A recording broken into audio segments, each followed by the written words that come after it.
Yes, ladies and gentlemen, thank you once again for joining us for this latest episode of Big Brother's Big Archive. My name's Carl Bainbridge, and joining me as ever are my co-hosts, Mr. Carl Dutton. Hello. And Mr. Joseph Tilley. You can touch me baps, chicken. And as you've probably guessed from Joe's impression there, we are going to be talking about what I'd highly regard to be one of the most popular series, both with ourselves and with the wider Big Brother audience.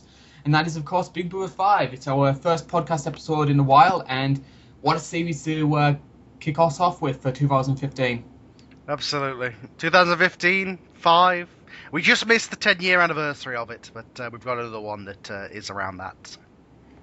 Yes, because we're going to be doing something a little bit different for this episode. We're going to be talking mainly about Big Brother 5. But then, because we're coming to some of the early celebrity series, which didn't really last too long, probably more novelty rather as opposed to a proper, credible celebrity series like we have these days, we're going to have that as sort of a DVD extra at the end of the show. So yeah, and it's also the fact that we don't remember it as well that much. Yeah.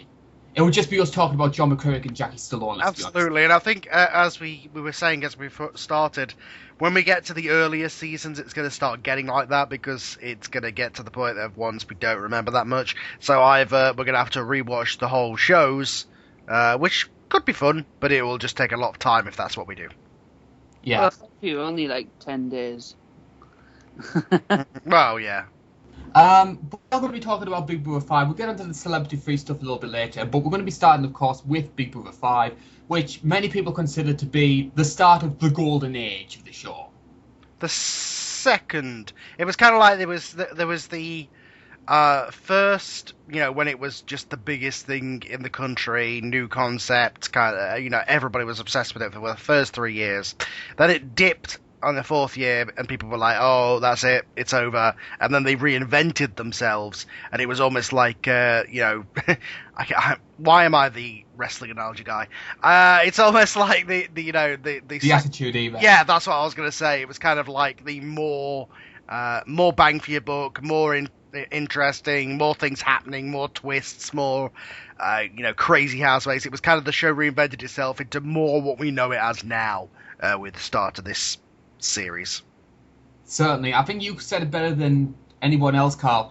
But when we talk about Big Brother 5, and Carl sort of touched on there, when we start talking about Big Brother 5, we have to start on something of a negative note, though, because Carl touched on it, which is the perception of Big Brother as a franchise prior to Big Brother 5, because we, of course, had Big Brother 4, which had happened just a year before, and was absolutely slit. It was the boring series. It was the franchise killer in the eyes of a lot of people, and there were a lot of people within the press industry who really thought to themselves, how far can Big Brother go as a social experiment? How long can you milk this cow for? And there were a lot of people who said, really, you shouldn't be doing 5. 4 was such a dud. You can't get any more out of that. Yeah, well, that was certainly the thing, was they had to go back to the drawing board because the first 3 years were very simple.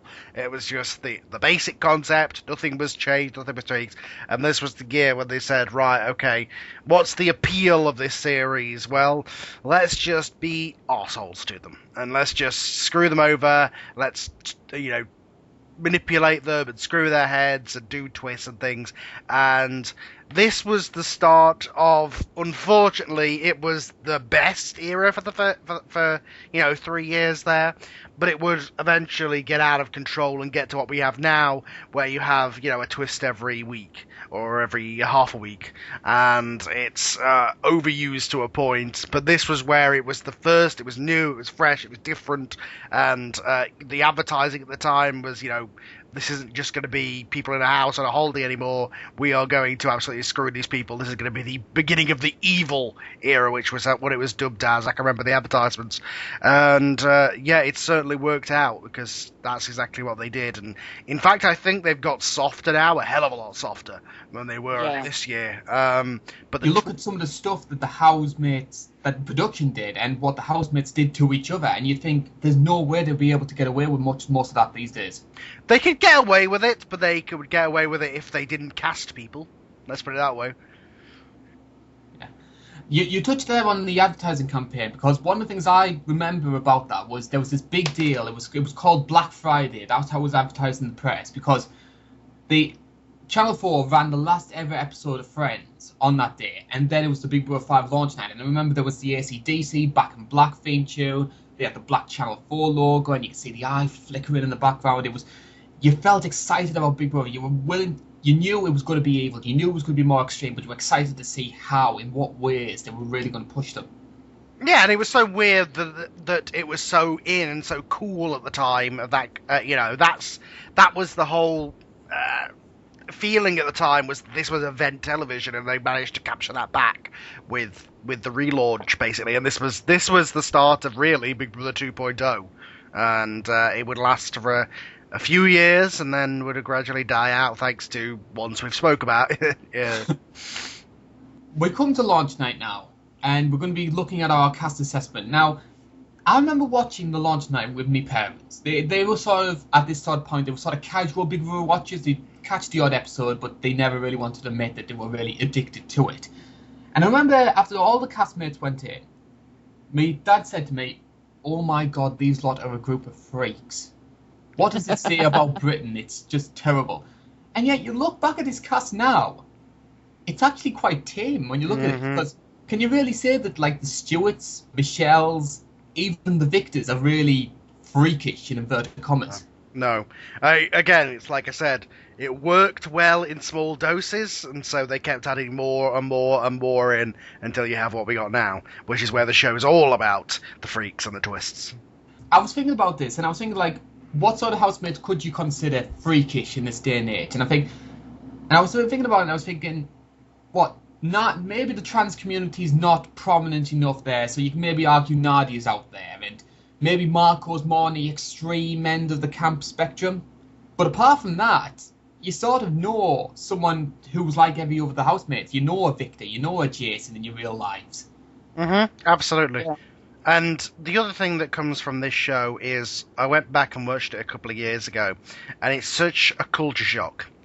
It was only 10 years ago, but the look of the show is so professional. Yes. And the feel of it is so professional, and the fact they had to send people to another country to stop them from, knowing about things, and they took this show seriously, and that's something that definitely got diluted over the years. And within a couple of years, it would be all but gone. Definitely is gone now. Just how seriously and professional the show was taken and the concept. God, I wish this is the show that we had now. Where it felt like an actual experiment, where it felt like event television, where it felt like something that wasn't just trash, and it felt like real high budget, high concept TV rather than trashy reality crap, which is what it is now. Yeah. I don't think we need to do any more. I think Carl's just did it all for us. People know my opinions on the current series. I enjoy watching it, but good God, the production, good God. And we're going to be going to some of those production twists, because on day one, well, day two it should be, we actually had our first production twist, which was the briefcase task. All the housemates were called into the diary room, asked to choose one of their first housemates based on the day that they've known each other, and choose one of them who wouldn't receive their suitcase. And this is what brings us on to the first real big storyline of week one, which is Kitten's behaviour. Well, actually, before that, it was nice to see that in the old series that they weren't doing a launch night twist. It's refreshing. They didn't know what that was back then. Exactly, the twist was the whole suitcase thing, obviously, where they weren't given the suitcase. That was part of the evil thing, and it was just kind of a theme that went throughout the show. But it was the storyline of the first week was Kitten, and I'd forgotten when I went back and watched it how much, that she was only in for 1 week, but how much you remember her, and she obviously went in there as some sort of political protester and thought that she was going to book the system. Now, the thing with me, and I've said this when we spoke about Kitten before, was I don't understand why she signed up for the show. Like, you signed up for a show called Big Brother, where the whole concept is you've got to follow the rules, and, it's based on Orson Welles and all this, and yet you go in there and you're like, no, I'm not going to follow the rules, I'm going to start my own thing called Big Sister, we're going to rise against the power man, sitting on roofs, and this was the year where they started stocking up the alcohol to get them, to get them arguing and to get things going, and it certainly worked as the series went on. And yet, and yet there she is arguing for more on the one night they didn't have it, and trying to rally them. And it almost had this kind of uni students kind of feel to it, because the cast, and half of it was very young, and she kind of rallied the younger ones around her. Armchair anarchy. That's how I saw it. Yeah, she rallied them around her, and she was kind of the leader for that first week. She was really the focal point. Was she an enjoyable focal point, though? I think that she gave all she had to give in this first week. She was enjoyable to watch as that character. I think it would have got tiresome, where eventually it was, oh, for crying out loud, you signed up for Big Brother, just do as you're told. But I think she would have, towards the end, she did calm down a little. So I think if she had stayed and not been who she was, she might have calmed down and reformed. Yeah, but then again, when her sailor outfit she went in. What was that? Sailor. Bit of a controversial opinion, lad. Am I the only one who thought the Kitten stunt to go and see her girlfriend before she went on the show was pre-planned by production? I watched launch night to remind myself, and I was listening to Davina's narration, and the way she was almost saying this, like, knowingly, she looks like she's looking for someone, almost as if she knew what Kitten was going to do. Hunter. Again, this conspiracy theories abound with these shows, and certainly later on there is a definite big conspiracy theory that we all know about, but I don't think they were that savvy at this point. I don't think they did manipulate things that much at this point. So of course, Kitten gets voted by the majority of the House not to get a suitcase. I have to admit, though, am I the only one who would have loved to have seen Jason not get his suitcase? Well, he didn't wear anything anyway. But he didn't wear anything. He wore his shorts and he wore his freaking white dressing gown, and that's what he wore the entire time he was in there. I was thinking as well, because he had his leopard print thong when he came into the house. Yeah. But because he's such a big bloke as well, no one would be able to give him any other clothes. So he'd just be spending the entire time in that, wouldn't he? Oh, yeah, he did, yeah. I forgot about that. Most of the time with Dan with his hands on his arse. But yeah, it reminds me of Glyn, I think, didn't get a suitcase for a while in the 2006 series. Yeah, he came in that lifeguard outfit. Yeah. So of course, during that first week, Kitten is pretty much out of control. She's getting formal warnings all day long. She's climbing onto roofs. Stealing switches. It's very much it's pretty much Rick from the Young Ones, if you have to use an example. That sort of anarchy the sort of Kitten was trying to portray. Yes. What was interesting about that was, after Kitten received the third warning, back when Big Brother enforced the rules, the third formal warning, someone was going to get kicked out. What was interesting, though, was they never made it explicitly clear until the ejection that it was going to be Kitten who was going to go. They left it very open. And I quite like that. It's something they never really did before, where they've kicked someone out, but they never made it clear right until the end who it was going to be. And that was a great way, I felt, of creating paranoia, and something they've never really done since. And they scared... Go on, sorry. So, they scared them into thinking, into trying to reform Kitten. Obviously, it didn't work. I also love that the whole thing here was they made a big event out of it. Like, nowadays, it'd just be like, you watch the highlight show the next day, and you'd be like, oh, she's been kicked out. Okay, well, never mind. But because there was supposed to be an eviction here, they were like, no, screw it, we're not doing that. Let's just kick her out and make that the eviction. So it was almost like she was evicted, but by the production rather than by the housemates. Do you enjoy that, though? Because I found it a bit uncomfortable, like, to say, here's someone who had a complete disregard for our show, completely didn't try to embrace the format, yet here she is, she's going to get a 30-minute interview with Davina to talk about how great she was. Yeah, I know. I don't think she should have got an interview with Davina. I think Davina should have took her out and kicked her up the arse up that long pathway. Well, I don't know. I think she didn't do anything offensive. She didn't, get herself kicked out for, bad behaviour, because I don't think you could at this point. Well, you could, but you couldn't, but you'd have to go pretty extreme. She didn't call anybody any offensive names or anything like that. So, I mean, it wasn't like she was disgracefully kicked out. It was, and nor was she a walker. So, I think, yeah, she deserved her interview. The best part about this, for me, was kind of how production twisted it and made it so that, okay, you're all behind her, are you? Well, we're going to start taking the money off you. How behind are you then? And then as soon as the money started going down, they were like, okay, get out! True colours came out then. It's funny that Davina said the only rule that Kitten didn't break was physical violence, which I don't know. Well, that's going to come later, don't worry. Well, yeah, and the other thing that we didn't bring up, which was played on here, was part of the task this year. They were like, you know what, we've spent enough on production this year, we're going to save some money on the prize money. So basically, part of the evil thing was that punishments would take it out from the prize money.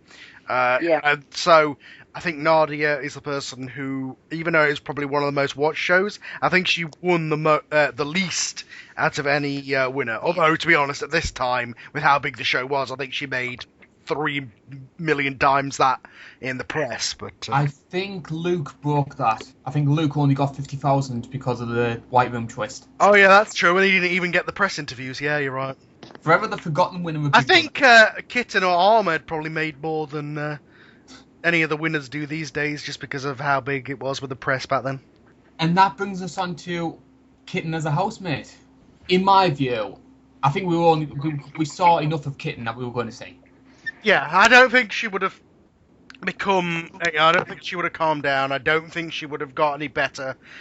The only way that she would have gone is she would have pushed it too far, that she would have just been kicked out, or she would have just walked. Yeah. I'm going to take a little floating break here and say, Ultimate Big Brother 2, wouldn't she be a marvellous first boot again? Well, you put her down in your Ultimate Big Brother 2 cast, didn't you? Yes, I did. But you have to remember it's 11 years later. I don't think she's probably the same person now. No, probably not. I think she would have calmed down, which is why I thought to give her another chance. Yeah, but then she wouldn't have anything that made her a legend in some people's eyes, Because we saw when Nasty Nick Bateman did Ultimate Big Brother, and yeah, Nasty Nick was the big thing, but calmed down, no longer the villain, he was just a nice middle-aged man. Mm-hmm. Yeah. So we're going to be moving on, and we're going to be moving on to week 2, and something that doesn't really get done anymore these days, and something I always liked, and I think Big Brother 5 was the last series that they did this. Saturday night prize tasks. Yeah. And it was the year where it was kind of the most prominent. This was just something that was done also in the Australian version around this time, which I think it added an extra element to the show, made it more of kind of a game show, where they had a chance to win the prize money back and all that kind of stuff. I think this was a good concept. I think that they could do with something like this. I totally agree, and of course week 2 had that one, of course, with Marco on the roundabout. Oh God, Yeah. Marco! Look. If you want my pins on Marco, we'll get to obviously some of it later. But he was on my most hated for a reason. Just everything, that voice, those mannerisms, just like. He was a schemer. Yeah. Just again, it's just a case of Dan to me is like the best example of what a gay man kind of almost should be. Like, I'm not against the whole Queenie thing, but Marco was just so over the top of it, and it was just so much. It was kind of Perez. Too much. It was Perez 1.0, to be topical. That kind of, and that's one thing that I think I'll talk about as we get on through this. Is back when I watched this show originally, I was a mark.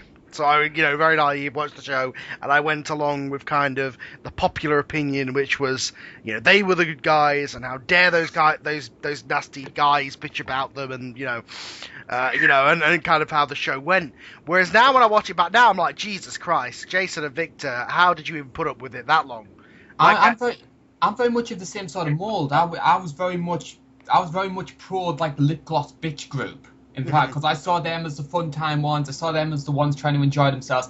And as I grew up and I rewatched the show, I look at the Jungle Cat and I think Victor's spot on, Jason's spot on. They've got them absolutely nailed on.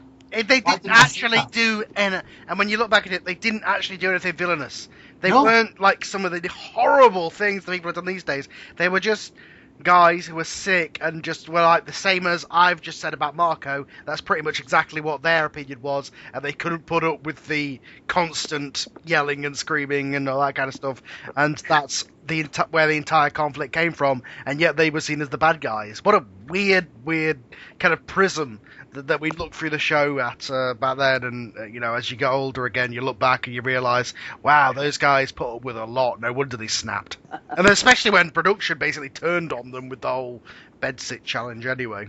Which we'll certainly be coming to at the end of this week. Other things that happened during week 2, which I've got on my notes here, we had the start of Michelle and Stuart's showmance, which of course became one of the dominant storylines of the season. Yeah, I think at this point it was just... it wasn't like one of the ones these days where it's like, will they, won't they, for like 4 weeks, and then, finally they go into the duvets or something. Now, this was just full on, straight away. They didn't give a shit. Don't know whether it was because at the time they knew they'd get a lot of press because of it. But I don't think they were that cynical back then. No, no, they just absolutely just went for it, and she admitted she did pretty much everything with him, and almost straight away it was like, okay, you obviously don't give a shit. And that was one of the most enclosed kind of communal bedrooms we've ever had as well. So I think it was the first time they actually did one large bedroom rather than the men's room and the girls' room. Yeah. That's probably why it was the first time it happened. Yeah. I was cringing when I was rewatching it. I was like, oh my god, Michelle is a complete cougar, and she's like... Cougar? She's only 23. Oh, she was only 23. I know, but it's like, oh, I can teach you everything, chicken. And it's like, oh my god. It's like watching your parents kiss. It's like, Jesus Christ. How old do you think Michelle is? I knew she was 20. Like, she was 23, and he was like 20. He was 20. Yeah. So, they was, again, it was just two good-looking people who were just like, screw it. I don't think it was ever really a romance. I think it kind of became that later on, maybe, as they got close to leaving. But really, I think it was just two people who just kind of wanted a bit of a feel around, to be honest. Really? I think Stuart's attractive, and probably still is. But Michelle, she had all the hallmarks of I'm dating a black man kind of thing. We're going to get taken off the air. The big hoop earrings, the pulled back hair. I know what you're saying. She had that kind of chav thing going on. But, yeah. But I don't know. I think she was a model. So, but yeah, definitely. I think she was more interested in making it a relationship than he was. Let's put it that way. Yes. I think that was one of the things throughout the show, and I think that's where all of her insecurities came from. Which you could tell with him, it was kind of like, okay, this is fun, I'll get with somebody in the house, cool. And then when it started getting like it was supposed to be serious, it was like, oh. And that's, I think, why he was happy that she went on this week, and then was almost upset when she came back. Other things that happened during week 2, which you had to bring up as well, we had the fast food task, which of course had the confrontation between Emma and Victor over the toilet. Yeah, that's the part I've just got to. I've just caught up with that bit. Oh my god. Yeah, she was just a ditzy girl who kept doing something wrong, and he just snapped about it. No real person in the wrong there. I mean, it's kind of, I think this was another sign of, evil Big Brother, we're going to take the locks off the doors, They even had that, like, diffused glass thing, didn't they, where they, sat down and the glass would frost over. So that other than that, the bathroom was never, private. The funniest bit as well is, as soon as Emma made up with Victor, she went and did it again with... I think she just was that ditzy. That's what I never felt there was anything malicious about Emma or Emma's behaviour. But I think it also does show to you that even before the bedsit, there was a lot of tension there between Emma and Victor. Well, the start of it, this was, she was a ditz. He didn't put up with it. She didn't like how he reacted about it, and there we go. He did take it the wrong way, like. Well, yeah, he overreacted, but at the same time, you know. You would overreact if that happened to you. Yeah. Yeah. And of course, I have to bring this up because I absolutely love the man as well. Week 2 saw Ahmed's place smashing. Oh, this is one of those that, you know, when they did it in Ultimates, he came back and did it again. Was this week 2 when he did that? I thought Week 2. It was one of the reasons why. Oh right, I thought this was much later than that. It was one of the reasons why he ended up getting nominated. Okay, so what? Because the alarms kept going off because people wouldn't get up. I think that's... Yeah, and he just went nuts about it. Started screaming, started smashing the plates. And Michelle started yelling at him for it. I think. That was the his defining moment, I think. Because I have to be honest, Ahmed for me has always been one of the great underrated Big Brother housemates. He was never a prominent part of the show, but when he had airtime, he made the most of it. He was just hilarious anytime he got the chance. Yeah, unintentionally, he was just this kind of strange character. And of course, Ahmed, as mentioned, was one of the people who was nominated for that week, along with Michelle and Emma. But it's almost a cliche to say this in almost the Channel 5 view of the show, but back in Big Brother 5, it was very novel. This was the first ever one. The first ever Bedsit. This is the one that was so successful and so big and caused so much shit that we're living with it every freaking series, every year. Not even once a year now. Every single series has one version of these. I think in Big Brother 15 they had it 3 times in 1 year. We built this room, god damn it, we're gonna get more out of it. But whereas back then, you know, this was new and it was different. It was like, oh my god, it was must-see television. And what I commend the Channel 4 production team for was that they never did it again. And as soon as Channel 5 got it, they were like, let's do it every frickin' year. But we're not talking about them now. But I love the whole moment as well where they go into the Bedsit, because it was brand new, because they didn't expect it as well. There was this sort of like nervousness, there was this surrealness around Michelle and Emma's behaviour, what's going on here. And then there's that moment when Emma realises we haven't been evicted. She's jumping on the bed, her boobs pop out of the top. It took her a little while to catch on what was going on. And they actually, like... Nowadays, they walk out and they have the interview and then they go back in. They didn't open the doors. Everything was kept how it was supposed to, where they're cut off from the outside world.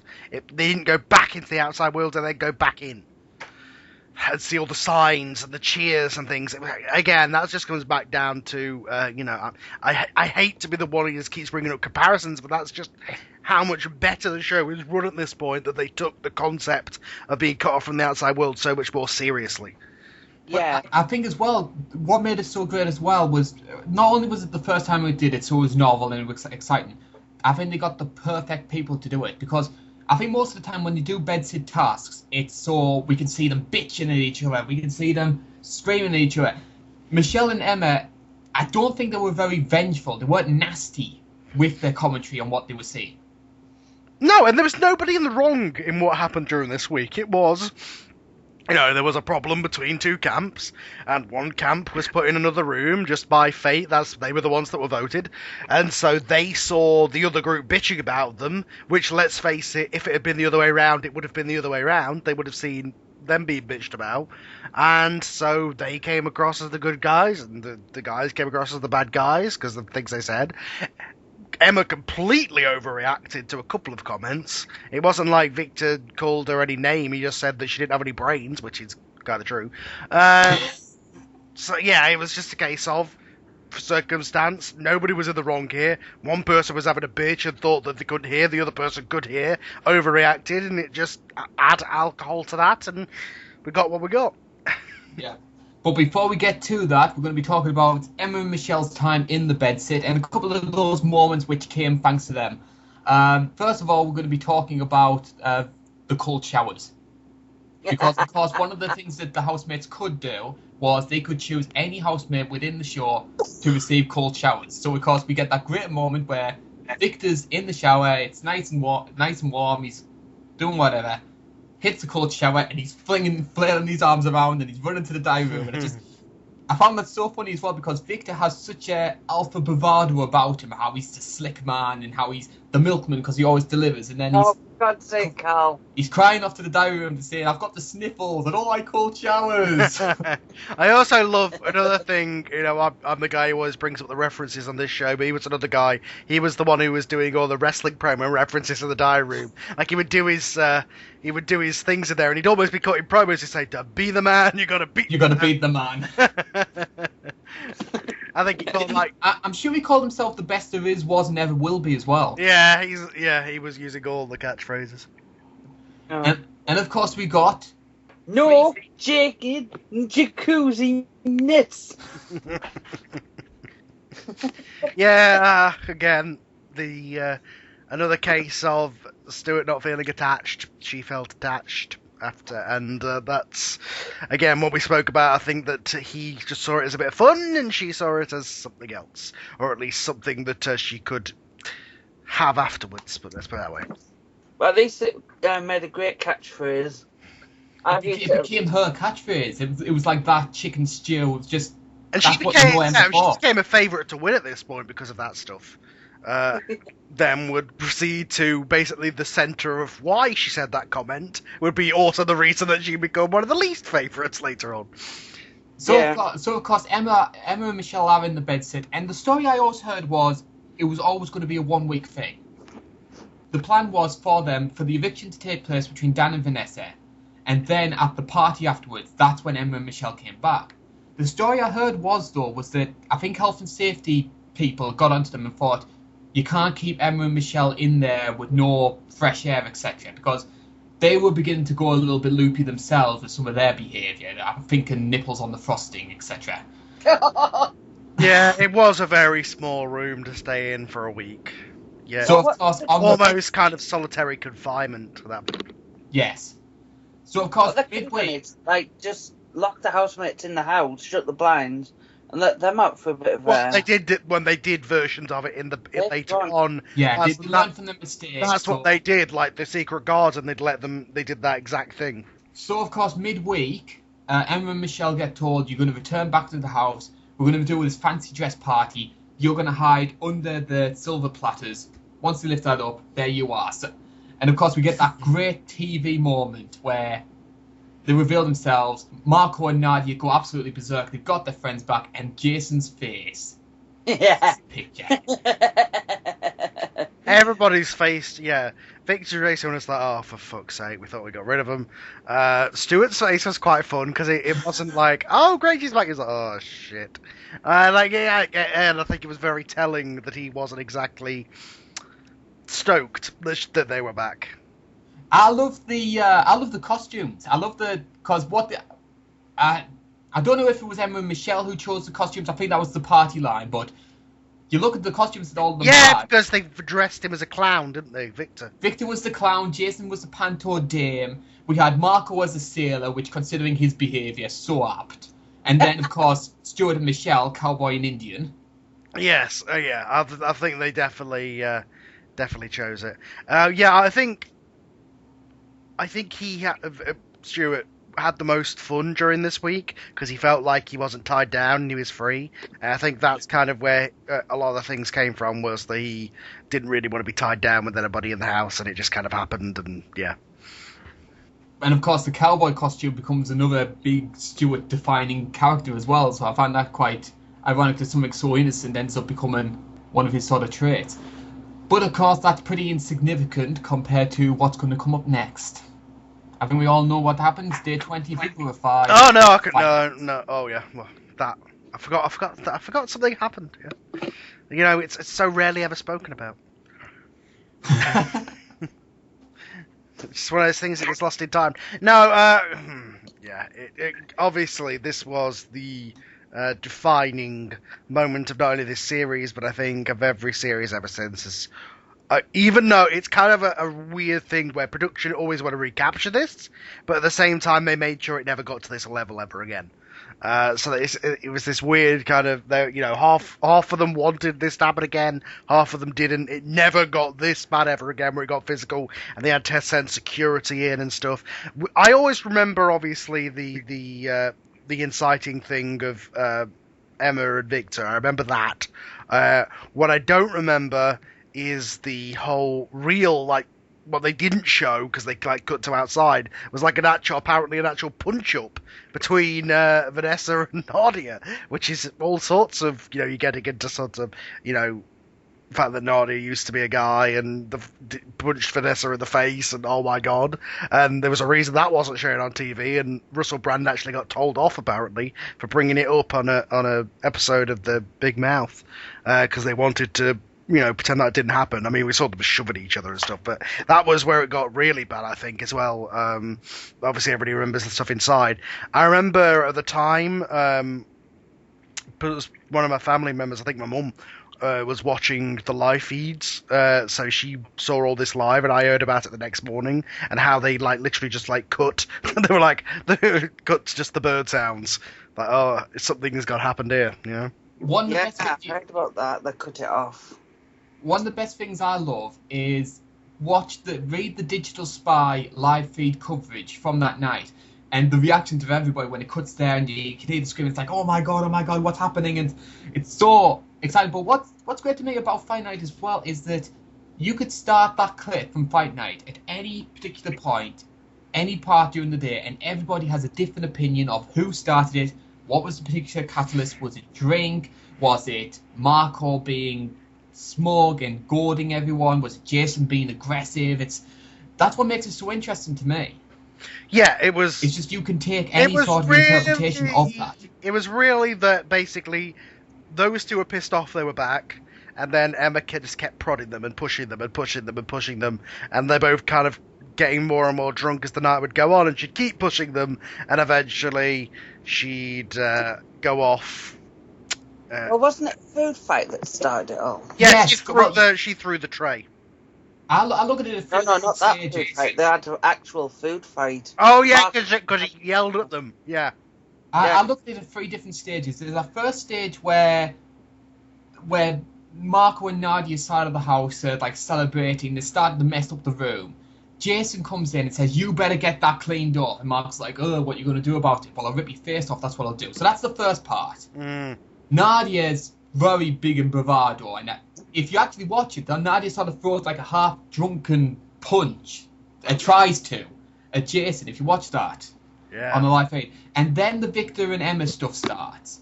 They start chucking food at each other. But if you actually notice, in those early stages, Victor's laughing. Victor thinks it's funny when they start chucking food at each other, and then the tray gets chucked, and that's when it gets aggressive. Yeah. But to his credit, he never took it to his credit, he never took it to a physical level. And then, of course, as you sort of mentioned, there was what was reportedly the bigger one, which was Vanessa starts crying in the shower. She's really getting overawed by what's happening. She's crying. Nadia comes in for whatever reason, and what we see on the highlights show is her screaming, "F off, Nadia, get away there!" And then it all starts kicking off again, and then we see security being brought in. That's apparently when the punches start getting thrown.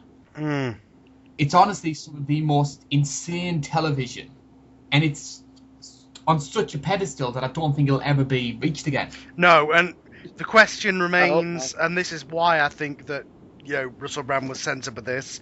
If they had shown Nadia swinging that punch at Vanessa, would she have won? Probably. She's a big woman, Nadia. No, would Nadia have won if we'd seen her? Would Nadia have won a fight? No, I don't mean a fight. I mean, would she have won the show? Oh, sure. No, probably not. Because she wouldn't have been seen as the innocent person then, would she? Which is why production censored anybody mentioning it. Well, yeah, so that was Fight Night, and it's still looked back so infamously, and I don't think anything's ever come close to it. And I know people tried to make a big deal out of Spitgate and Pantsgate when that happened with Carissa and Christina, but nothing ever touched that, in my opinion. Nothing ever touched God, the top. no, we never got this to this level again because they never let it. Like, as soon as it looked like it was about to get really heated, somebody would be called to the diary room. And let's face it, if this was today, if this wasn't back then, every single one of them would have come to the diary room and asked to leave. Guess that's what everybody does these days. So then we come to Emma, because of course Emma was taken out of the show at that point. She was actually put back into the bedsit, and for the longest time, I think production really did seem interesting keeping Emma in the show for as long as they could. And then I don't know whether it was Channel 4 overriding them for whatever reason. I heard rumours Victor was going to quit if Emma came back. Emma was removed from the show. And this is our assessment not only of the decision to remove Emma, but Emma herself. See, I don't think they should have removed Emma. That was kind of the feeling at the time, wasn't it? Everyone was drunk. Everyone was starting this fight. Everyone was to blame, I believe. And also, especially when you get down to the fact of things that we now know that happened, that Nadia, punched Vanessa, they were physical, people did far worse things than she did. And she was kicked out really for inciting it, and because they felt like her and Victor could never actually, get on and settle things. But really, there were people who did far worse than she did, and she was just kind of used as the fall person because she incited the whole thing. Honestly, I look back at that video now. Nadia's the worst one in Fight Night. Absolutely, yeah. But she was the favourite, wasn't she? So I have to go back to this. I had to go back to this as well. Just go back to Fight Night. One of the things I always loved though was Jason in the bedroom. I think he's talking to Dan. He's obviously still wound up. He started talking about Marco. He's saying, but he taunted me. He taunted me. Like big 6-foot Jason is getting wound up by Marco. So just a weird thing. Yeah, absolutely. I mean, even I've praised production a lot of back then. This is even back then they had their favourites, and Nadia was protected, and this was the example of Emma was less popular, so she took the fall. Emma was the scapegoat. How well do you think Emma would have done if she'd stayed in the show? Further, I don't think. I think she would have been Jay Goody. I think that was what they were banking on, was her being Jay Goody too, and maybe that would have got old. I think she could have gone quite a bit far. Depends on how she kept her temper, of course. Yes. Yeah. So we're going to have to move on to week 4. Of course, that eviction was cancelled for that week, quite appropriately. So Dan versus Vanessa was going to happen next week. We move on to week 4, and we're going to be going to the TV task, which was defined by Marco's Lady Garden. Words I thought I would never say. Marco. But to be fair, I find Marco, in retrospect, to be as irritating as you do, Carl. But I think there were moments where he could be quite funny, and I think this was one of them where I think he was quite funny. But as well, it worked because I think back then, Big Brother as an entity had a bit of a sense of humour as well.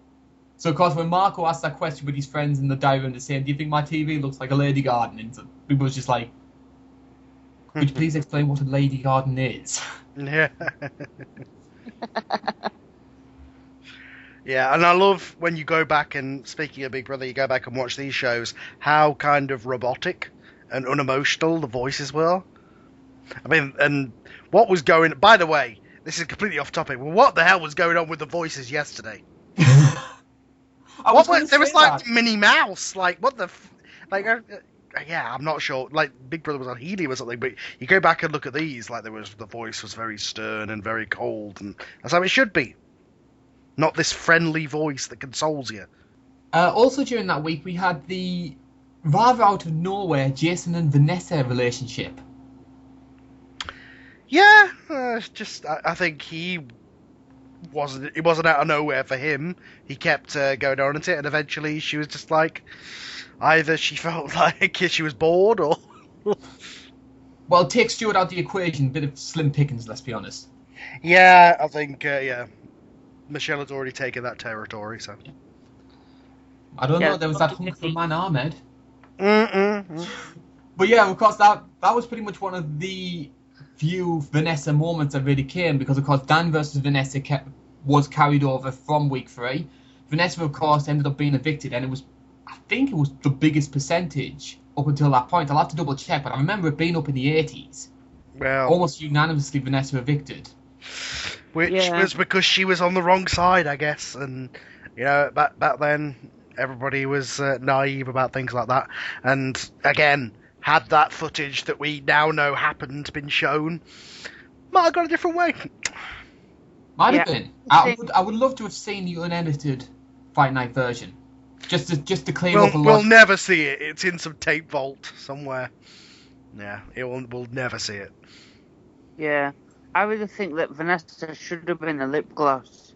I think she was a bit too. No offense to any of the lip gloss fans. I think she was too smart for them. She was too serious. She was too. That's why I think she gravitated towards that with the guys. Was that she just wasn't that kind of. Let's just be stupid and get drunk and act like a twat. Yeah. But I think if she had, she maybe would have stayed a bit longer. Oh, of course she would, because the lip gloss girls were the. That's why she was voted out. Such an overwhelming majority. Absolutely. Yeah. And Dan. By the way, can we mention this with Dan? His name was Daniel Bryan, which is hilarious. Back then meant nothing. Now it's hilarious. I have to look up pictures. I have to do all the research stuff for all of the reports I do. And of course, I type in Dan Bryan into Google. I just get the wrestler. He comes out on Fight Finale like, yes. I do quite like Dan though, and I mean we haven't really talked about him that much, but I do love his role as sort of like the house dad, as it were. I think he played that role brilliantly. He was the Mark I Richard. He was kind of the guy who was, he was really entertaining in the diary room, and that's when. But he was a nicer Richard. I felt Richard could be dark. He wasn't as cutting, yeah. But yeah, so Vanessa as a housemate, was there anything apart from her and Nadia and Jason that really stood out for you, or was she just a pretty girl that was there to be disposed of? No, not really. The thing is, though, Vanessa, she was a nice girl, but all she did was either talk about being positive and keeping the positive energy, or whining and bitching and crying. There's no other side to her apart from them two. Yeah, I think she was the serious girl, and she was on the wrong side of the fence, so she was the casualty. Sometimes in a very literal sense, thanks to Nadia. We move on to week 5, and we've got somebody who probably gives KT Price competition as being the most irrelevant and pointless new entry ever into a Big Brother house. Topical. And that's Becky Siddiqui. Who? Exactly. Remind me. Yeah. Well, really, the only thing that really comes to mind with Becky was that she came in, claimed that she was from Italian Big Brother, so she put on this like ridiculous fake accent. And wow, was this a production thing, or did she just decide to do it herself? Because when I rewatched the series a couple of years ago, I only watched up to Fight Night, and then I didn't go back to it. I don't remember this at all. Well, the thing I always remember was Becky came in, I think they were gathered in the living room or whatever, and Becky came in through the bedroom and then just said, "This is Big Brother, will Becky come to the diary room?" Everyone's like, "Who's Becky?" And then there's just Becky walking across the garden, walking to the diary room, and it's just like, what the hell? What's going on here? It's just... And that's really it. That's pretty much anything that people remember about Becky. Yeah. Well, that's in what we're going to be talking about later. No, not really, apart from what you just said. Yeah. I don't remember a single thing. Like, was that a task, that Italian thing? No, I think it was just her doing it to just try and provoke a reaction. Oh, right. I don't remember. I seriously, again, I only watched up to Fight Night. I don't remember her at all. I'm trying to look up an image of her now to kind of jog my memory, but obviously it's one of those ones that she was so memorable that it was 10 years ago. I've completely forgot the bitch. Yeah. I'll try and help you, though, lads, with bringing up Becky's defining moment, which was nominations were taking place. Becky, of course, couldn't nominate or be nominated. And after nominations take place, it's Marco and Nadia who are up for eviction. And Becky gets told, you are going to automatically nominate one of your housemates. And to do so, you have to give them a kiss on the lips.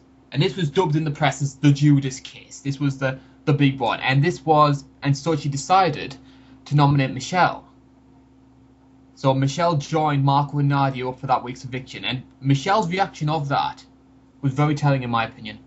Because if you remember, there was this moment where Michelle, of course, she didn't know what Becky had done. She didn't know the reason for Becky kissing her, so she thought she'd been nominated straight off the off. And Michelle reacts really upset at that. She's basically, because in her head, she's been nominated every single week that she can. And she really breaks down about it. She was that close to walking, in my opinion. Yeah. She really was upset about it. And, of course, Michelle, being at that point, being one of the fan favourites, gets a bundle of sympathy.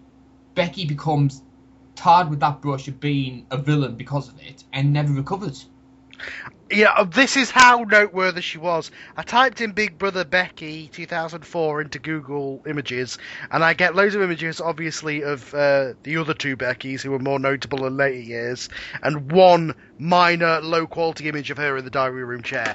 I typed in literally Becky Big Brother 2004, and I got one low-quality image. Try double KI.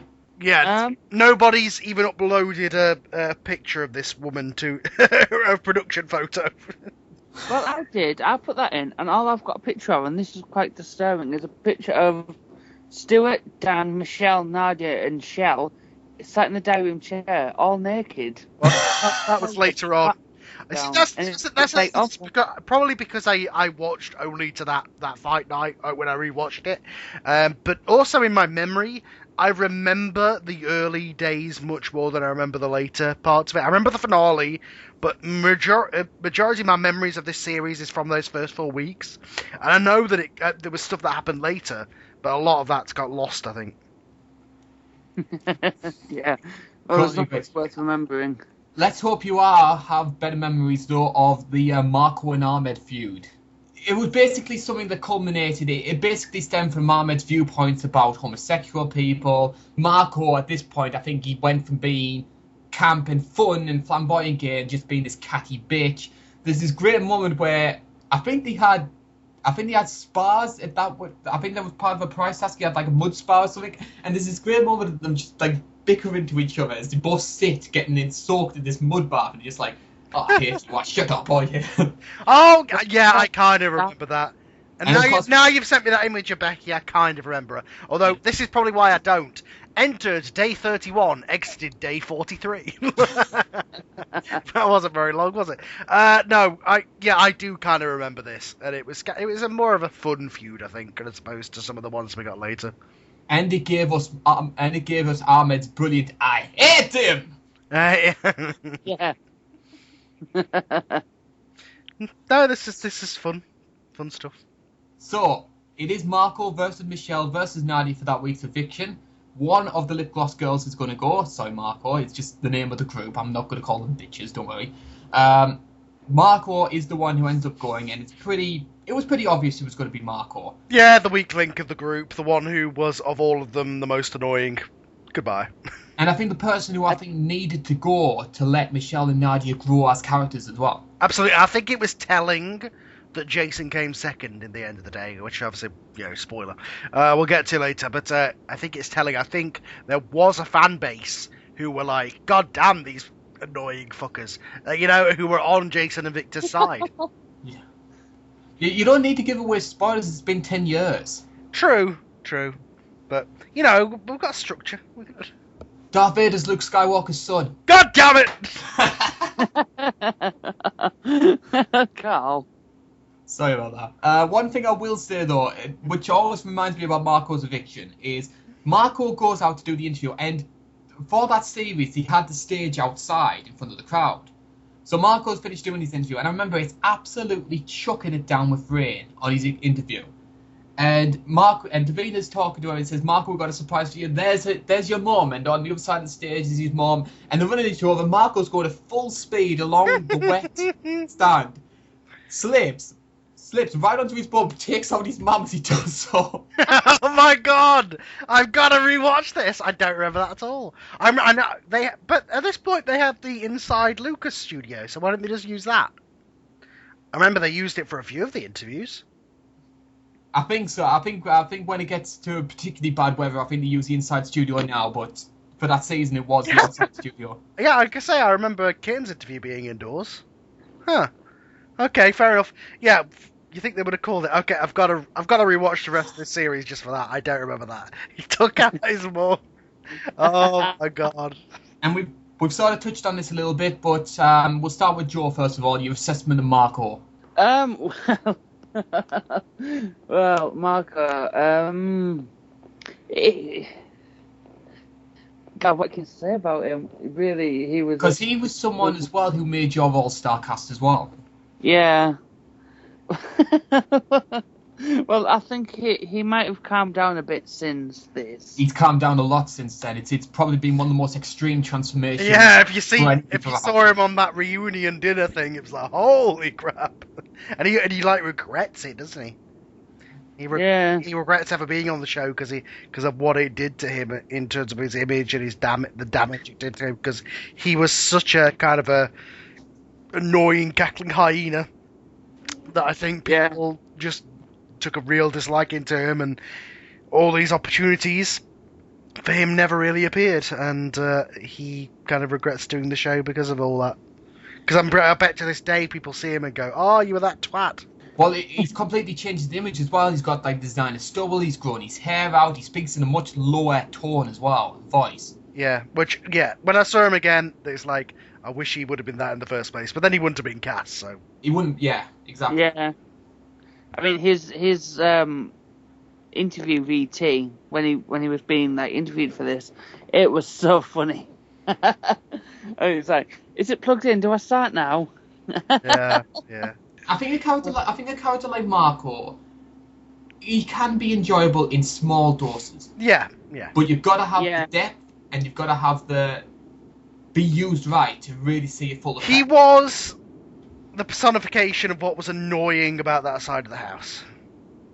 And yes. I think that's why he was kind of, that's why he was booted this week. Yeah.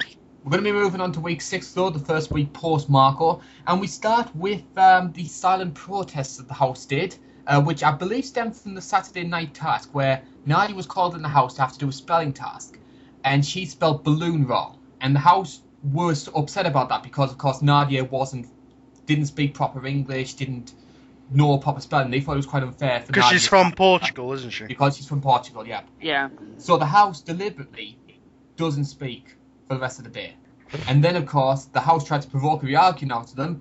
They take Stuart's cowboy hat away and they burn it on screen. Love it. Again, it's the best of sort of... they were trying to almost reignite Kitten sort of thing, and production were like, yeah, if you're going to do that, we're going to make telly out of us fucking with you, so...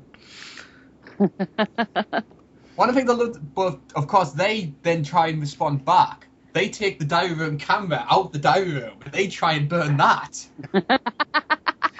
Oh, Lord.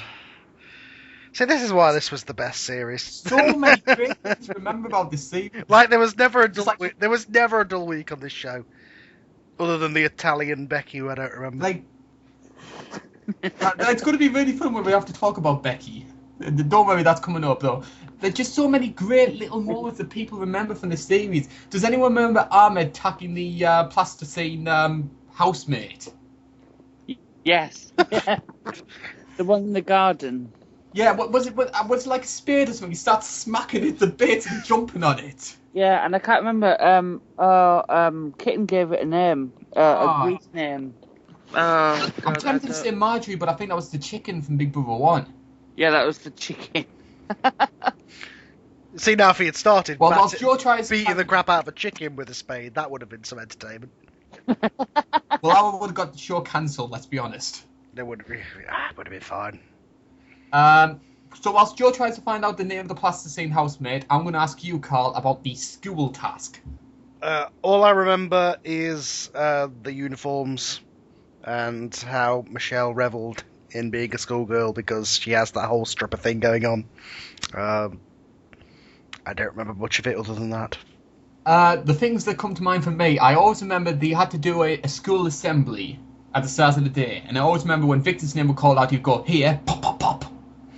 And did that every single time. God damn it, I've got to rewatch this series. Like, yeah, I've rewatched a lot of them, or I've watched a lot of them, over the past 5 years or so. This one again, I only watched half of, and I forgot because I guess in my mind the series kind of dropped off after Fight Night, but it just didn't, did it? Just listening to you say all this stuff now, it sounds like no, it carried on, and I missed some of the best stuff. And I remember as well, in typical schoolyard fashion, I just love the setup of it. Michelle and Stuart kissing behind the bike shed. Oh, They've crying actually out put the loud. bike shed up in the garden. Michelle and Stuart kissing behind him, and then Michelle had to do the 1,000 lines. I must not kiss boys in class. Yeah. Great fun. Just production hitting on all cylinders. It is, and it's so fantastic. It just shows, and I know you're the one who likes to hate on like the most recent series, but production right now in the modern era is lazy. Oh It yeah, really it's like, cares oh, crap. that play task worked. We'll do that. Just do that again. It reminds me that what's happened to the production today is a lot like what the American version, where it's just like there's 5 tasks that we always do in a different version. We'll just dress it up in a different paint. You know? Whereas back then they were actually creative and they actually came up with ideas. But don't you think though that's maybe just time? That just as time goes on, you just struggle to think of ideas, think of new things. No, I think there's things they still could do. They just would rather fall back on, well, this works, we'll do this again. Yeah, they do that a lot more often. They're falling back onto old things that work. And the same ones.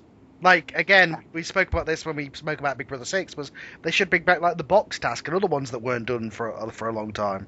Totally agree, lads.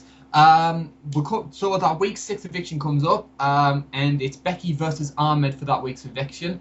And basically, because of the Judas case, because she's the irrelevant newbie who's trying to disrupt the atmosphere, Becky ends up getting the revolving door treatment.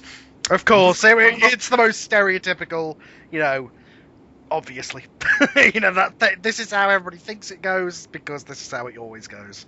Unless there's some twist in there, the newbie will always go, no matter what about house divides. There's always this sense of, we were here first, you don't deserve to be here, get lost. Get out of the house, basically. And this is where we talk about Becky as a housemate. If you know any information about Becky Siddiqui, please tell us. We'll superimpose it into the show. She looked like a pretty woman, and Judas kiss, and yep. Have a nice life, love. Yeah. Hope you did. At least you were a Big Brother housemate, which is more than what a lot of people can say. Yeah. So we go on to week number 7 now, and we go up to another fantastic task. Again, production firing on all cylinders. It's boot camp.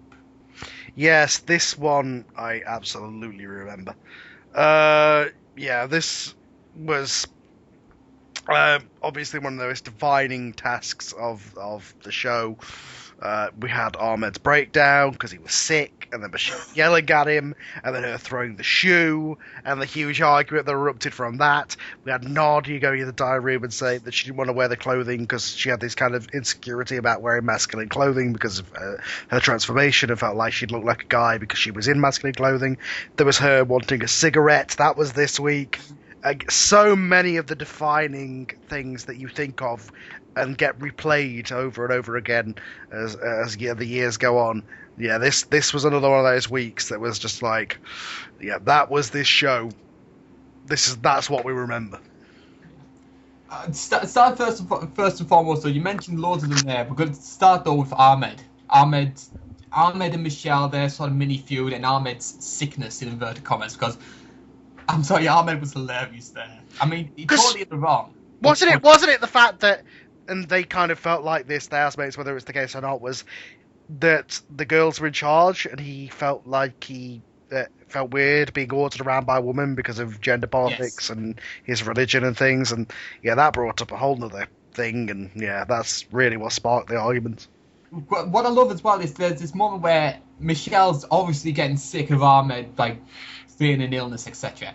And there's this great moment where she's saying, Ahmed, chick, why the hell did you decide to go on this show anyway? But she's doing it topless. So she's having this great flaming argument with Ahmed in the bedroom, but doing it absolutely starkers. Oh, yeah. Brilliant. And then, of course, there's the one in the living room where Michelle's standing above and saying, That's, yeah. man.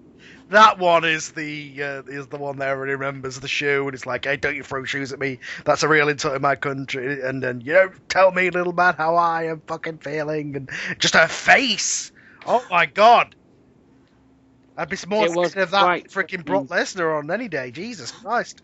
And then, of course, we also have, as you mentioned before, Nadia and her cigarette rant. Because I know the smokers hate like have withdrawal symptoms, etc. Nadia could be really aggressive and nasty when she didn't have a cigarette. And I know it's almost quite comedically because she was like having these tantrums in the diary room, etc. But Nadia had an aggressive side. She did. Vanessa knew about that. I think the moment where she found the little cigarette butt and the whole comedy of that and her kind of tapping one and sighing, that was the moment she won the show.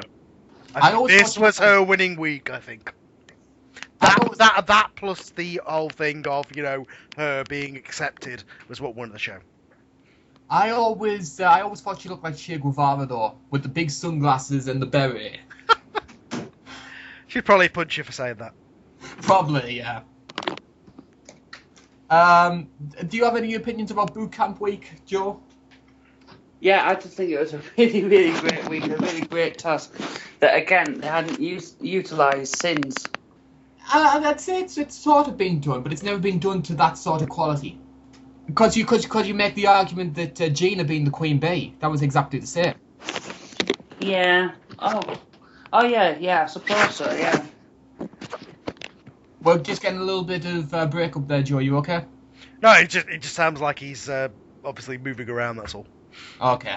So yeah, of course, as part of the twist for that week, back when twists people cared about twists. Because they've never been done. The two sergeants, Jason and Michelle, had to make sure that they had to make sure that the task failed to save themselves. Really? It was something along those sort of lines that, like, either Jason and Michelle were going to face the public vote based on the results of the task, or the rest of the privates were. Oh, and that's why they were, making sure that they did it right, and that's why they were getting so annoyed about it. Because basically, it was their lives on the line. But of course, they managed to succeed, and it's Ahmed, Dan, Nadia, Shell, Stuart, and Victor who end up being the nominees that week. And let's be honest, it was no surprise Ahmed was going to go that week. No, it wasn't. Yeah. He had brought the majority of the people who watched the show, obviously, were women and teenage girls and gay people, and he had obviously the gender button was pushed of him basically being offended about being pushed around by a woman, and that was pretty much it for Ahmed as soon as that came up. But you have to say though, you look at some of those great comedy moments. I mean, I'm a bit biased because I love Ahmed. He has to be up there as one of the great underrated housemates in my opinion, just for those funny moments that he had. As I said, he wasn't an essential character to the show, but he was amazing when he got the chances. Yeah, I'm really surprised it lasted so long, really, to be honest. Someone like Ahmed would normally be out first or second week. Yeah. So him to stay around for week 7, I think it was a good run for him. And again, though, just some of those great moments. I think it was the day before his eviction. I think it's something like that. He was just sitting in the bedroom to himself and he said, "Ahmed, amazing hero." Like he was an amazing. He was an amazing character. In every sort of way, he provided great entertainment, and you'd think he would have been one of the boring ones, but he was just this fascinating, strange person who either went mad in the house or was always mad.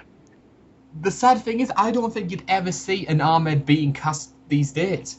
Probably because in the eyes of production these days, that 44 is a pensioner. Let's be honest. Well, yeah, in the eyes of production these days, if you haven't got an agent, you're not going in. Exactly. Yeah. Because I remember a big deal as well during the cast that there was a big deal around Ahmed being the oldest ever housemate at 44. It was a very young year, wasn't it? Yes. But yeah, I've always loved Ahmed. Do you have any opinions about him, Joe? Yeah, I just think he was a great housemate. I really do. I just think for him to be such an underdog character and to get so far, it was amazing.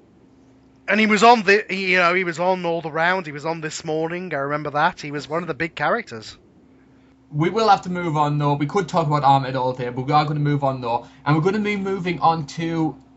We always like to go on about production having this obsession with doing the same sort of tasks, doing the same sort of twists. These days it's shock suits or secret rooms. In Big Brother 5 it was fish guts, and there was a task during the I think it was the Saturday task where Stuart had to do spelling tasks in the diary room, and they were climbing up a set of stairs, and if he got one wrong, the stairs would shoot down, and all the sort, and they land in a pool of fish guts, something like that. Yeah. And then, of course, a few days later, I think they say, well, we forget about what happened with Stuart. We can give you all your money back if Michelle drinks this fishy milkshake. Oh. And of course, Michelle was a vegetarian back then as well, and she's barfing up about it. It's like It was kind of, and this was before I'm a Celebrity, which would go on to bring this even more to prominence, and now we get this every series of kind of the eat strange things and throw up kind of side of things. For all that we complain about shock suits, etc., they did about 3 or 4 fish gut themed tasks during the course of the series. Yeah, this was the big thing back then, was watching people eat horrible things. Yes. Yeah. But things get a little bit cheery, apparently, supposedly in our heads. It is time for the wedding task. And again, so many great aspects about this, so many little intertwining storylines which enter the task, which end up bringing about the results of the eviction. Going to bring up a couple of them. First of all, this is where the Michelle and Stuart thing really begins to get a little bit too obsessive for me. Well, this is where she kind of she switched to production. We're like, okay, she's got this possessive side, so let's show that at every possible opportunity. And some of the camera shots they got when they were going for that storyline, they were committed to making her look like a psycho. Yes. Like the bunny boiler type thing. Like the shot through the leaves, obviously, is the defining one. Where she's like glaring, and when she saw that during her eviction interview, she was obviously like, "Wow, you made me look like a complete and utter psycho." Yeah. If it was these days, there would have been like music over it, like duh, duh, duh, duh. Yeah. But of course, as well, the production capitalised on this so much as well with the wedding task, because we had this big thing about Michelle just absolutely desperately wanting to be the bride, and she wanted Stuart to be the groom, and I think maybe in the heads of production, that's what they wanted as well. There was like a really big thing about Michelle, like just saying, "Look, I want to be the bride. I want to be the bride." And why did they decide not to? Just because of awkwardness, or? I think so. I think the housemates sort of got in head what they wanted production to do, so just said, well, let's make it be someone else. Let's make it be like Victor and Shell. Let's try and do this task properly. Yeah. Ironic, considering. Instead, Michelle ends up being the chorister. Then she has to sing during the wedding task the classic hymn, Pierre Jésus. Hi, Jesus. This was her defining moment, wasn't it? This and the table. Which we'll come to later. One of the things I remember about that, because I think the story was that Michelle was allowed to listen to the song 3 times so she could try and get it as perfect as she could. And I think she only did it once. And completely missed the other opportunity. So, of course, she has... Well, obviously, she didn't know the freaking word. She didn't know the word. Exactly. But, so there she is, trying to sing it, and she sort of does, like, sort of, like, R&B remix of it. Yeah. And the other thing I always remember of this was Victor's downfall, because I think he had a bit of a following at this point. I think people kind of sympathised with him for what happened, and I think at this point he kind of, even on the side of people who disliked him, he'd kind of redeemed himself because he'd become this fun character again. Yes. But this was the week where he went off on Shell, which we noticed we haven't spoken about her yet. And she was kind of the nice, innocent one. So as soon as he started going at her, that was, okay, goodbye. Can anybody remember the actual reasons for why the argument ended up getting as bad as what it was? I think he was just probably fed up.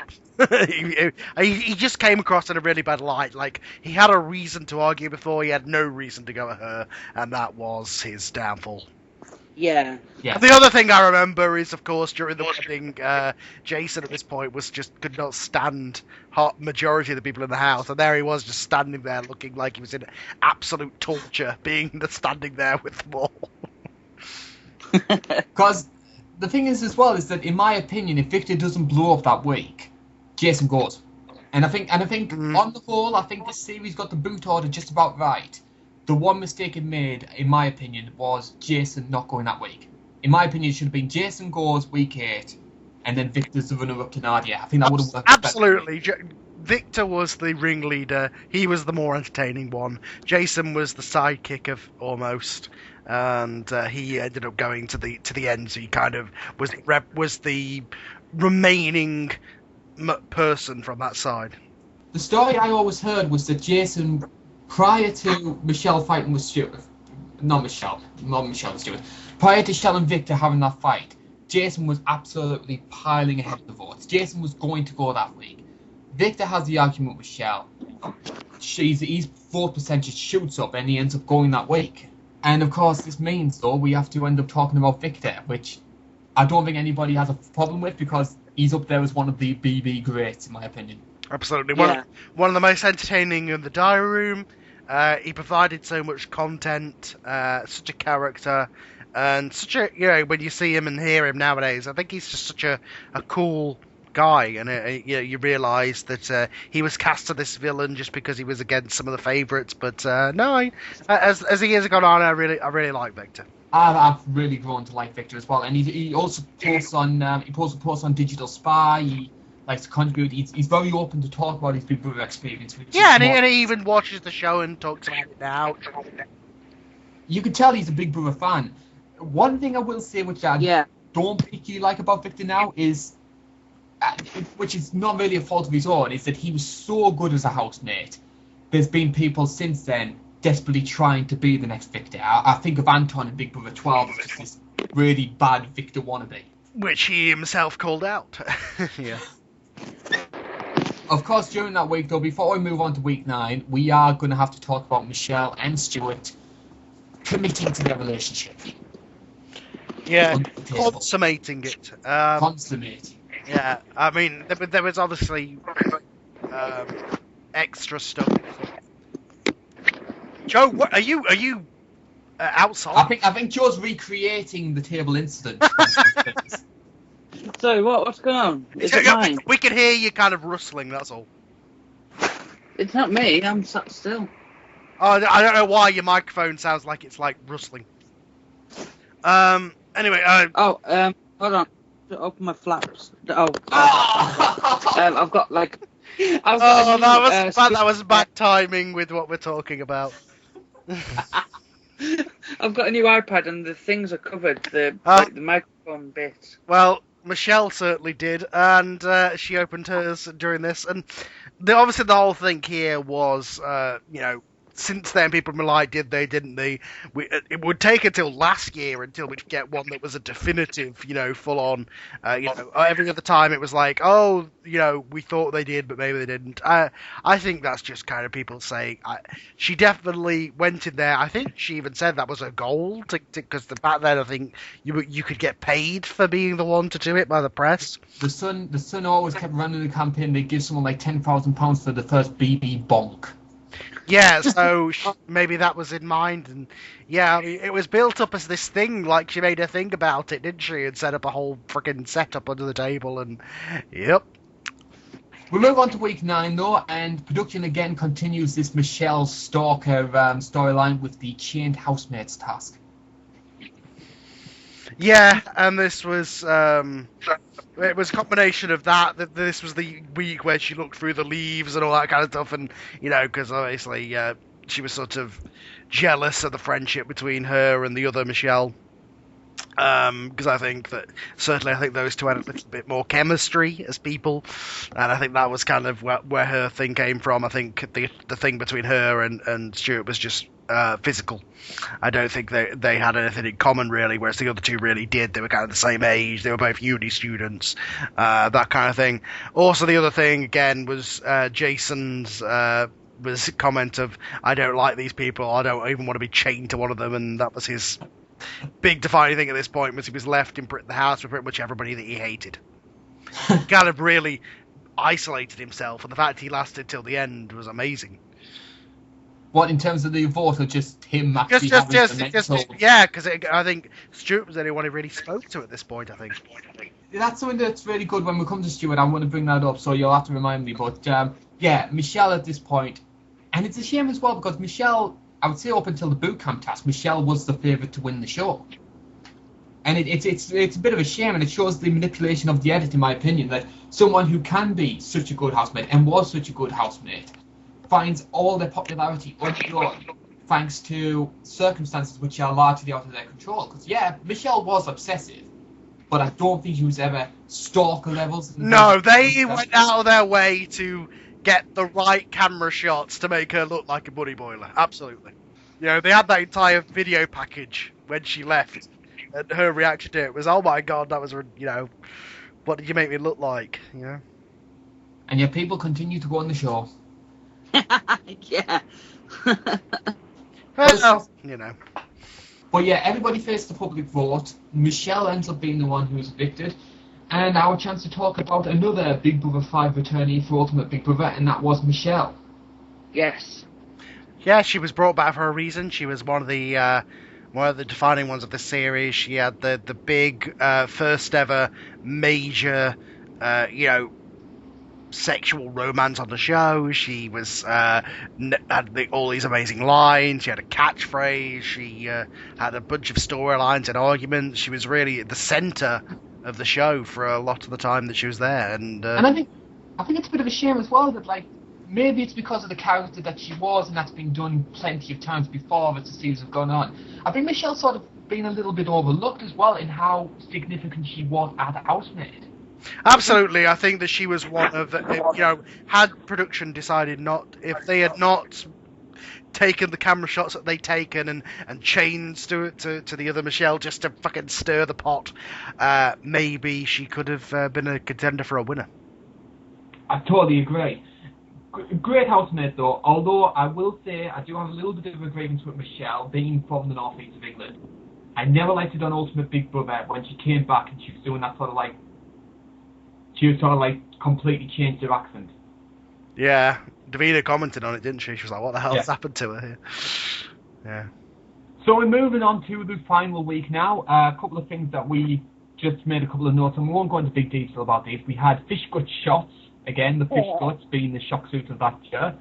And we also had some of Big Brother's mind games. So we had nominations, which inevitably meant nothing. We had a 1 hour warning over evictions. We had newspapers, which were planted into the house. And again, things which were probably a bit cliched in this day and age, but novel for the time. Absolutely. It was more fun to keep the show, more ideas to keep the show lively and to keep it entertaining. One thing I did love was when he told us about you have 1 hour to get ready for eviction, which never happened. And I do love Nadia's reaction to it. She just spends like about 10 minutes just going, 1 hour! 1 hour! Yeah, that was the side of it that won the show, really. Exactly. We're going to move on to the next eviction, though, because after Michelle's eviction, the votes nominated for the vote to win, and the person who received the least nominations ended up being evicted, and ended up being evicted during a party. Stuart ends up being called to the diary room, and then gets called, Stuart, you have been evicted. Please leave the house by the side door. Again, something which probably cliched these days, novel for the time. What I remember more than anything about it was the reaction of the housemates once they realised Stuart had gone. Yeah, they thought he'd won. They thought he won. Because he was he was Mr. Nice Guy, but that was also kind of the thing with him was, he was part of storylines, but he was never really the instigator of them.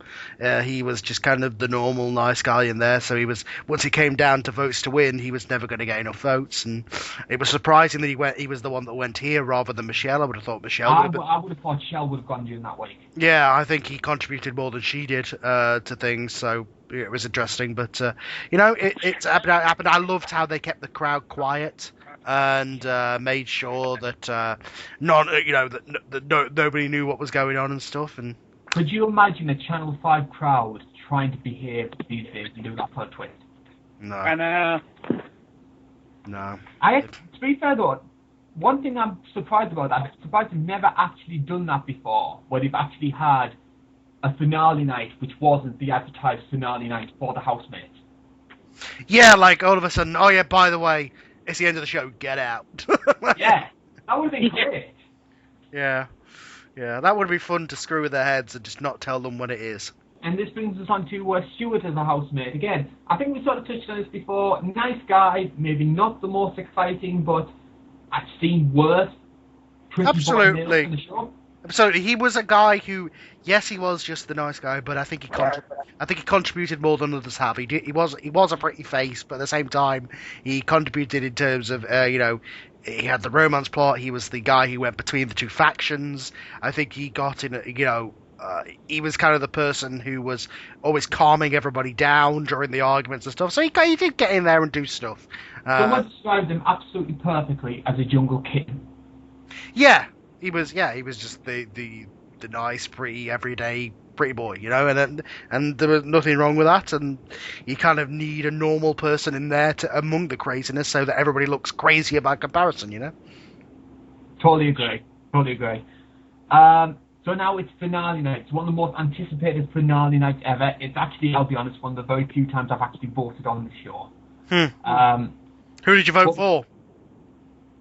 I admit I voted for Nadia, and it's a vote which I sort of regret in this day and age. Look, here's the deal about this finale night is, look, no matter what you think about, whose side you were on during the thing, about, who was in the right, who was in the wrong, the whole punching thing that we found out now. Back then, you didn't know about the punching thing, and two, really, it was this kind of thing of acceptance. Like, no matter what you think about her, not only was this sort of a great moment in terms of a feel-good moment of, her being so happy she won because of acceptance and things, and that was a great thing for the show, and it kind of, transcended sort of the show. In terms of political issues and things, and social issues. But I also think that she was a big character, and she contributed to a lot of the show. So, in a lot of ways, she was a really good, deserving winner. Like, yes, she definitely was protected by production. Yes, she was a favourite, but she did contribute. She was always entertaining. She always had a storyline. She was a big part of the major things of the show. So, unlike other winners of other years, she deserved to win. Totally agree. I do agree with you there, Carl. And we'll get to Nadia in a bit more detail. We're going to have to go through these from order from fourth through the first. And I'm going to start with Shell. And you sort of made those comparisons between Shell and Stuart, how they were compatible with each other. Shell was the female Stuart. She was the nice, down-to-earth girl who was made to look normal in a sea of eccentric, oddball casts. And she was a lovely person. I think she's probably the nicest housemates the show's had. I bet now, I don't know, I haven't, she's one of those ones that we've never kind of followed up on, she just disappeared back into, obscurity. I'm sure she's somewhere with her family and stuff, and, she was the nice, normal girl, and again, she was Victor's downfall by being that, She did have some quirky moments, though. I mean, the one that everybody seems to remember, there were two of them which seem to remember that. There was her cooking in the nude. Oh, yeah. Yep. And naked lawn mowing. Yes, yeah. She was a little bit of a naturalist, I think, and she was also, of course, when she jumped in the pool in a dress or something when she found out that she had passed uni. I think that was the other one that I remember. Yes, lovely girl though, and I do like Shell. I don't like to say. I admit I'm one of those people who seems to support bigger characters and people who sort of bring more to the story of the show. I do like Shell when she's using this sort of role or Shell character. Yeah, you need somebody who you could genuinely like in these shows. Otherwise, it's just the scum of humanity. Yes. You feel bad for watching this show and supporting these tossers. Agreed. Totally agree. And someone who was very similar in that regard was Dan. Dan was very much the house dad of the role. And again, in very early stages, I'd argue, out of anybody in Fight Night, Dan was the one who came out by far the best. And you make the argument he got himself a third-place finish on the back of Fight Night, on the back of how he handled Fight Night.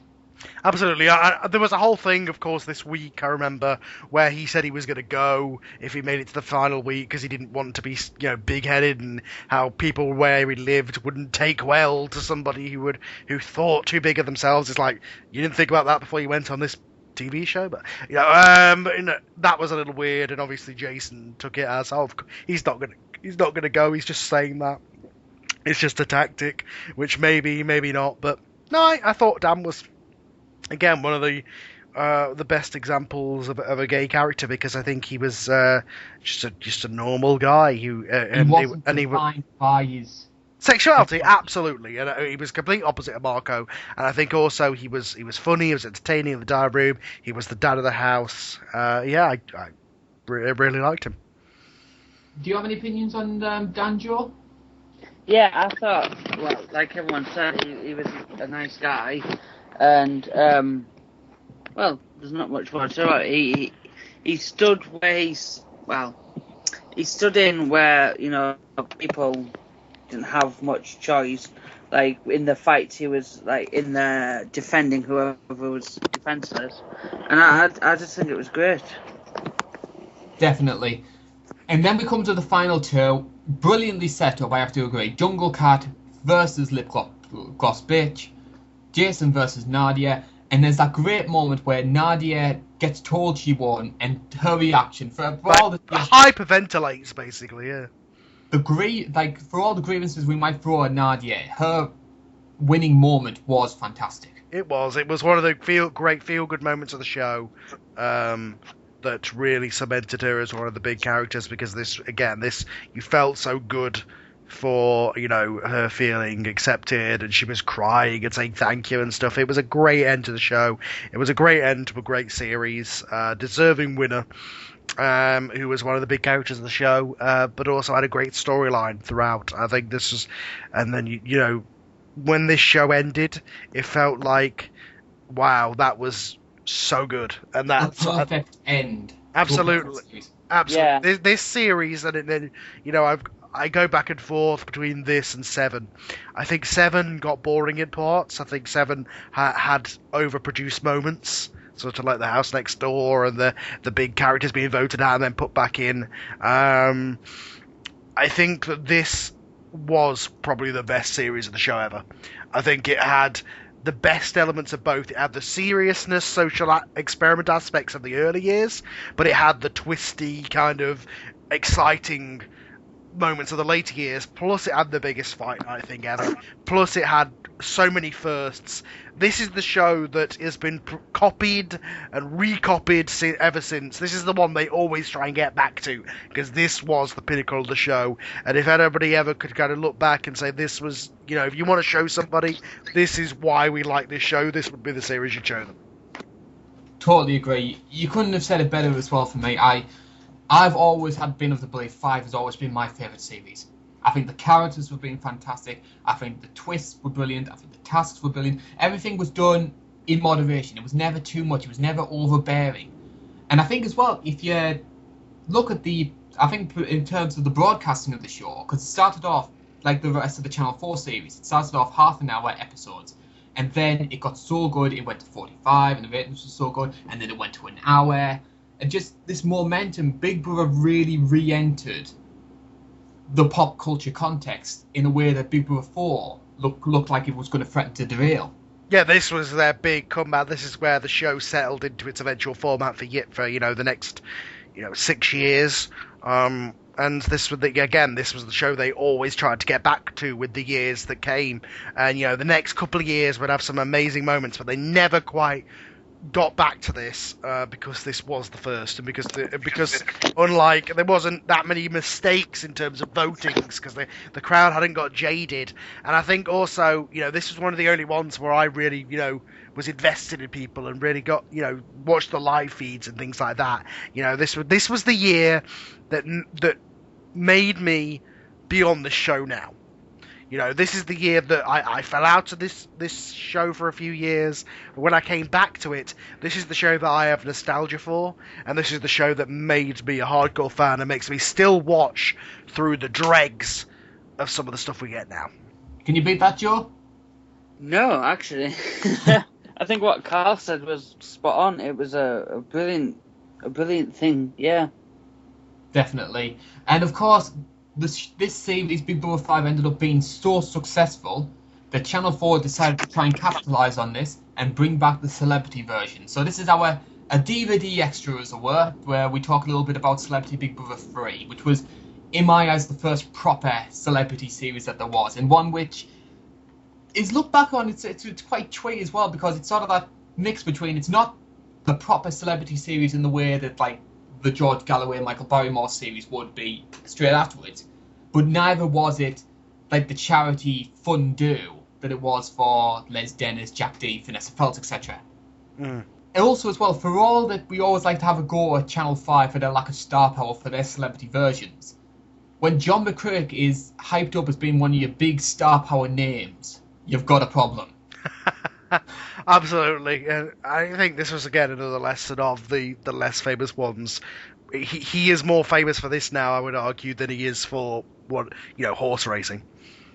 Well, he pretty much ended up getting sacked from his role with Channel 4 because people said, because you've been on Big Brother, no one could take you seriously as a pundit anymore.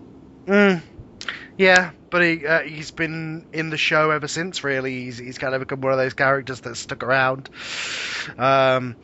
He's so outrageously sexist and so outrageously, over the top in his views, and how just negative and nasty, and how he's like, you can't change the viewing public. How dare you change the voting? I'm going to be quiet for an entire week. And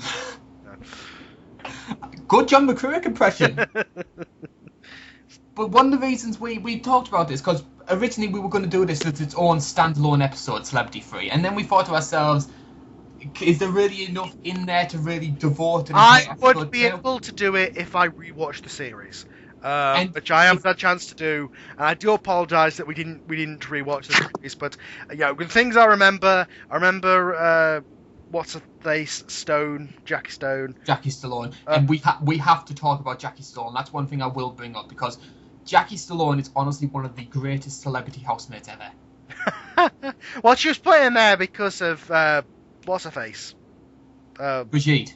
But yeah, Nielsen. Yeah, she was put in there because of her, because obviously the mother-in-law thing. It was kind of like the year of Stallone's relations.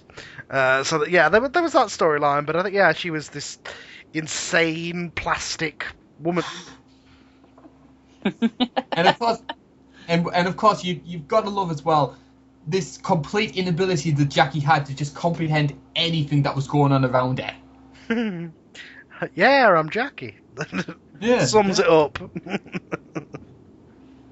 And like she was like in the diary room, and she was saying like, do I have to cook for myself? Do I have to clean for myself? I thought I was going to be here with Bill Gates and. My God, if only, huh? Good signing though if they got him. Well, yeah, maybe in the future that's what they should do. Is all the countries who do the show should get together and have like a world Celebrity Big Brother where they actually have the budget and the credibility to get actual A-listers in there. That would be a different show, I think. That would be amazing. But never gonna happen. Never gonna happen. No. Another thing that I found really interesting about this Celebrity Big Brother is the really, really interesting relationship between Bridget Nielsen, a big movie star, and Bez. He was the other one that everybody remembers, just because Yes. he was so messed up by drugs and just so clueless. I always found Bez a bit of a strange winner, in my opinion. Yeah, he was a big character, but there was nothing about Bez in terms of his personality that made you think, yeah, this is someone who we are going to vote for. I mean, especially when Kenzie was his final opposition. Yeah, he was just a bit clueless, wasn't he? He was just, people found his clueless adorable. I always found it very strange, in my opinion, just like people warm to that, especially because everything about Kenzie, in my opinion, is what I think of in my head that people want in a Big Brother winner. I just imagine the twin girls going absolutely berserk for him. He was still a big enough personality that he wasn't like a dullard. I just found everything about the show should have been about Kenzie winning. I just found it quite strange that Bez ended up overcoming that. Yeah. Not that I have a problem with it, because I prefer Bez over Kenzie, but just strange. Absolutely. Again, I have the flashes of memory. back then I didn't really watch the celebrity one. I tuned in occasionally. I think I tuned in because of my affinity for the show at that point from the one that we just spoke about. So I tuned in for that reason. But I always preferred the civilian one. I only in the last 3 years went back, as I said on the other show, went back and watched the Chantel series. So this is one that it wasn't regarded as one of the best. So it was one of the ones that I didn't really feel like going back and watching. Yeah. But if the demand's there for us to do Celebrity Free and cover in a lot more detail, then please get in touch with us. We'll put it in the comments. If this was an amazing series and we're missing out, put it in the comments. Yes, please. Mainly because I just want some comments, to be honest. Yeah, feedback, people. There's not really much more to talk about this series. I mean, Jermaine Greer was in it for 6 days. I like Jermaine Greer, but really, if you walk, it's really like, yeah, move on. This was the series, I think, that was sort of the we can't get the really famous people, so we'll get the people who are related to the really famous people. Yes. Yeah. Well, mind you, they've only cast Kavanagh in this year's series because he's friends with Mel B. What's Mel B got to do with this? Like, look, they've never had standards for star power, but standards these days is yeah. If Bobby Sable can get in, anyone can. Mm-hmm. Yeah. But yeah, that's all that we can really say for that sort of like era 5 of Big Brother 5 Celebrity Free. Again, it was fantastic. We've had a hell of a good time talking about both of these series, especially Big Brother 5. And I'm really looking forward to continuing on, because our next episode, it's going to be... Oh, God. It'll probably be Celebrity 15 next. Okay, yeah, well, that one will be good, but after that, oh my God. It might just be a podcast of us snoring. Well, it's going to be interesting to see how we manage to cover that, because, of course, after Celebrity 15, it will more than likely be Big Brother 4 that we're going to be covering. Well, that's the problem, is I don't have as much memory. Now, like this, again, we've been building up to this. I think this is the peak. This is we've hit the best series. This is the one that everybody wanted us to cover. We've all done that, and we've done all the later ones. So now it's going into the early years, and I have a desire to watch 3 again. Maybe have a desire to watch 2 and maybe even 1. But I have no desire to rewatch 4. I don't care about credibility of reviewing the thing. I have no desire. If we can get through Celebrity Big Brother 8, I think we can get through 4. Yeah, true. Yeah. So yeah, ladies and gentlemen, it'll be Celebrity 15 and more than likely Big Brother 4 that we'll be covering. I don't think we're all that enthusiastic about covering 4, but we're going to be doing a hell of a job to try and give you the best coverage of it. This has been the Big Brother 5 podcast. Thank you very much for tuning in. We've had a great time doing it. My name's been Carl Burmage. That's been Carl Dutton. Thank you very much, everybody. That's been Joseph Tilley. Drama. And that's been the Big Brother 5 podcast. Thank you very much for tuning in. Bye-bye for now. Bye.